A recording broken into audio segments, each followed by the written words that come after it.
मित्रों नमस्कार, मैं हूं राकेश कुमार। आप देख रहे हैं मत अभिमत।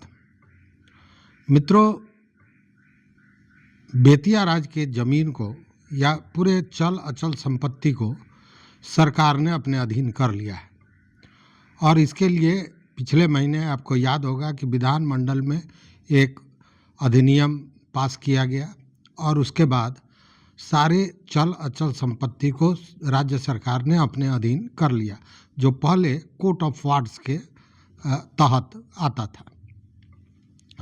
अब उस जमीन को आप जानते हैं कि बेतिया राज्य में लगभग 15,358 एकड़ ज़मीन और उसमें से बिहार में 15,215 एकड़ ज़मीन है। वहीं यूपी में 143 एकड़ के लगभग ज़मीन है। इसका मूल्यांकन किया गया है, आप जानते हैं, और अब उसके अन्य संपत्तियों का भी मूल्यांकन किया जा रहा है।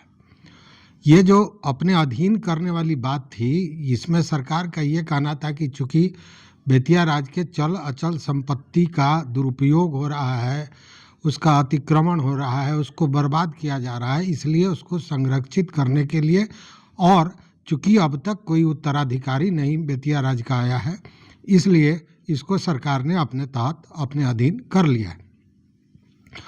अब इसमें अतिक्रमण का मामला है, तो अतिक्रमण के लिए भी नियमावली बन रहे हैं जो लगभग अंतिम चरण में है।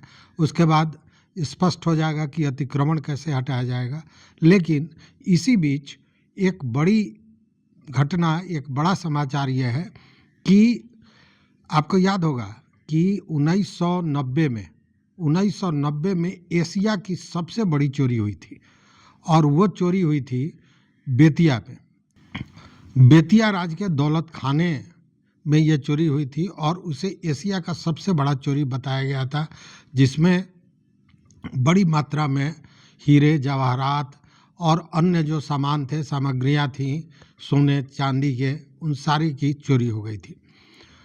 मतलब कि लगातार बेतिया राज्य के संपत्ति का दुरुपयोग हो रहा था, उसको बर्बाद किया जा रहा था, चोरी किया जा रहा था, अतिक्रमण किया जा रहा था, और इसलिए ये सारी चीज़ें सामने निकल कर आई हैं, जो सरकार ने एक अधिनियम बनाया और सारे को अपने अधीन कर लिया। इसी दौरान आपको पता होगा कि बेतिया राज्य का 6 संदूक जो स्टेट बैंक ऑफ इंडिया के पटना शाखा में रखा हुआ था, अब जब इन सारे चल अचल संपत्ति के मूल्यांकन का मामला आ रहा है, तो शुक्रवार को इस को लेकर एक संदूक, जो स्टेट बैंक ऑफ इंडिया में 6 संदूक रखे हुए हैं, उसमें से एक संदूक को खोला गया। तो जब उस संदूक को खोला गया तो सारे अधिकारियों की, जो लोग वहाँ पे उपस्थित थे, जो खोलने वाले लोग थे, उन लोगों की आंखें फटी की फटी रह गई, इसलिए कि उसमें भारी मात्रा में वो जो सोने का मोटर माला और केवल जवाहरात और गहने प्राप्त हुए हैं, जो बड़ी मात्रा में, अब उनका मूल्यांकन होना है।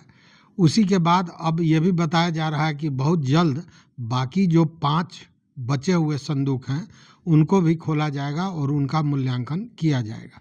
मतलब कि बेतिया राज्य के ज़मीन को लेकर, संपत्ति को लेकर, चल अचल संपत्ति को लेकर जो सरकार ने अधिनियम बनाया था, उसके तहत कार्रवाइयाँ जारी है और तेज़ी से चल रहा है।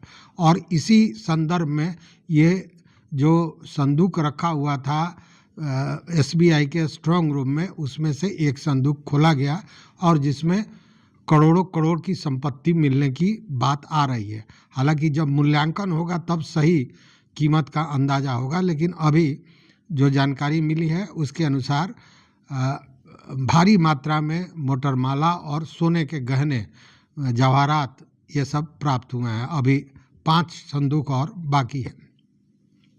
अब रही बात कि ज़मीन का क्या होगा, तो ज़मीन के लिए जो अधिनियम बना था, अब उसके बाद ज़मीन के अतिक्रमण को किस तरह वापस लिया जाए या उसमें क्या किया जाए, इसके लिए बाज़ाब्ता राजस्व विभाग द्वारा, राजस्व परिषद द्वारा बनाया जा रहा है नियमावली। अब उस नियमावली के बनने के बाद ये सारी चीज़ें आएंगी। लेकिन यह तो स्पष्ट है कि सरकार इस मामले पर कार्रवाई जारी रखे हुए है, कार्रवाई तेज है, चल रहा है और सारे चल अचल संपत्ति का मूल्यांकन किया जा रहा है। जमीन का मूल्यांकन पहले हो चुका है, जो वर्तमान MVR है उसके अनुसार, बाजार मूल्य से नहीं। बाजार मूल्य से तो जो अभी मूल्यांकन हुआ है उससे कई गुना बढ़ जाएगा, लेकिन MVR के तहत ये मूल्यांकन हुआ है। और अब जो अचल संपत्तियां हैं, जो अन्य संपत्तियां हैं, उनका भी मूल्यांकन किया जा रहा है। तो देखते हैं कि बाकी के जो 5 और संदूक है वो खुलता है और उसमें से कितने की संपत्ति बाहर आती है, उसका क्या मूल्यांकन होता है। तो इस वीडियो में बस इतना ही। देखते रहिए मत अभिमत। मित्रों, चैनल पर नए हो तो सब्सक्राइब कीजिए, लाइक कीजिए, दोस्तों के साथ शेयर कीजिए और अपना विचार जरूर दीजिए। बहुत बहुत धन्यवाद, कोटिशः आभार।